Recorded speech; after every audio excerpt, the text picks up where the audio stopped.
Hi all. మీకు తెలుసా మీరు రోజుకి ఎన్ని బ్రీత్స్ తీసుకుంటున్నారో? రోజుకి మనము పర్ మినిట్ వచ్చి 15 నుంచి 18 బ్రీత్స్ అయితే తీసుకుంటున్నాము. అంటే మనిషి రోజు సగటున 15 నుంచి 18 బ్రీత్స్ చప్పున కౌంట్ చేస్తే డేకి వచ్చి 20,000 బ్రీత్స్ తీసుకుంటున్నాడు. సో మనము ఎప్పుడైతే స్ట్రెస్ తోటి, యాంగ్జైటీ తోటి, ఫియర్ తోటి ఉంటామో అప్పుడు మన బ్రీత్ కౌంట్ ఇంక్రీజ్ అయిపోతూ ఉంటుంది. అంటే 18 కాకుండా 20, 25 దాకా వెళ్ళే ఛాన్సెస్ ఉన్నాయి.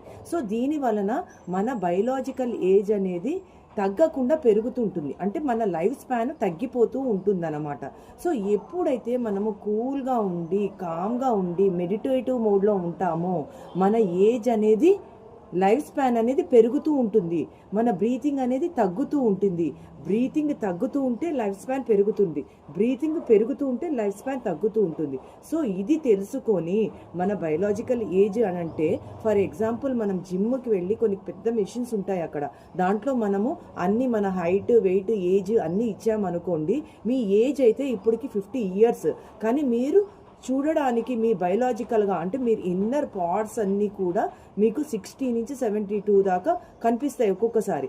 సో అంటే మీ బయలాజికల్ ఏజ్ దగ్గర 10 ఏళ్ళలో 12 ఏళ్ళలో ఎక్కువగా ఉంది అని చెప్తారనమాట మన బాడీ పార్ట్స్ ప్రకారం.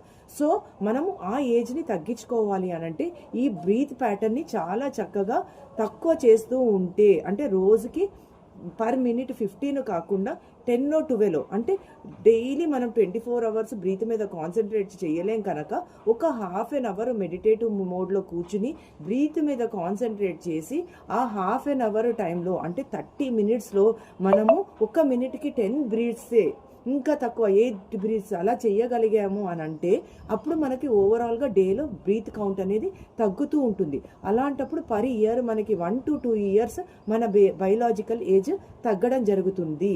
సో ఈ విధంగా